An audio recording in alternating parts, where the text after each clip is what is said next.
Hello students, very good morning. अब हम लोग थर्ड क्वेश्चन को सॉल्व करेंगे ICSE board 10th standard calorimetry. यहां पर क्वेश्चन बड़ा प्यारा है।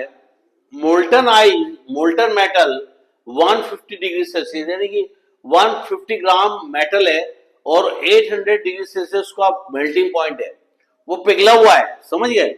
और उसको वापस अपन को मेटल में कन्वर्ट करना है, फ्रीज करना है उस, क्योंकि लेटेंट हीट सेम टेम्परेचर पर होती है। इसलिए उन्होंने क्या बोला है, the metal 150 gram melting point 800 degree Celsius when allowed to freeze at same temperature। तो जब लेटेंट हीट की बात होगी तो सेम टेम्परेचर की बात होगी। इट गिव्स आउट इतना अमाउंट ऑफ एनर्जी, यानी कि 75,000 जूल एनर्जी रिलीज होता है जब वो फ्रीज होता है। What is the specific of the metal and what is the specific capacity at is the specific capacity here 200 joule per kg per Kelvin। How much additional heat given out at the cooling, यानी -50 degree Celsius तक लाने के लिए हमें कितनी heat देनी, मतलब कितनी हीट एडिशनल उसको देनी पड़ेगी, यानी कि रिलीज होगी, समझिए, गिवन आउट होगा। पहले Q equal to mass into latent heat लगाएंगे, क्योंकि हमें किसी भी मेटल की लेटेंट हीट निकालनी है। तो टोटल हीट दी हुई है 75,000 और मास इनटू लेटेंट हीट। अब प्रॉब्लम क्या है कि यहाँ पर जो लेटेंट हीट है वो आपका जूल पर किलोग्राम है, इसलिए अपन इसको किलोग्राम में यूज करेंगे। मास को क्या लेंगे, किलोग्राम में। तो ये हो जाएगा 150 डिवाइड बाई 1000, तो हो जाएगा 0.15 into latent heat of fusion. इसको सॉल्व करोगे तो आपका आ जाएगा 5 लाख जूल पर केजी, समझ गए। अब आपका स्पेसिफिक ऑफ मेटल निकालना है, दिया हुआ है 200 जूल, यानी मेटल की स्पेसिफिक दी हुई है।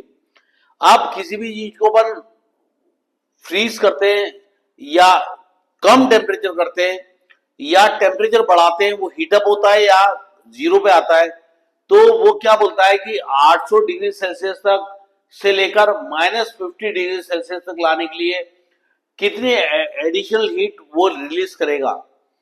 तो mass into specificity to change in temperature, mass हो जाएगा 0.50, स्पेसिफिसिटी हो जाएगा 200। यहां पर केजी है इसलिए अपन उसको ग्राम में नहीं पुट करेंगे, किलोग्राम में पुट करेंगे।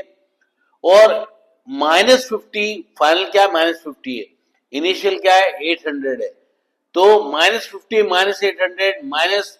-800 होगा, तो अपन टोटल हीट जो है रिलीज के लिए कारण -850 बोल रहा है वो, तो अपन 850 पुट कर देंगे, आपका आंसर आएगा 25,500 जूल।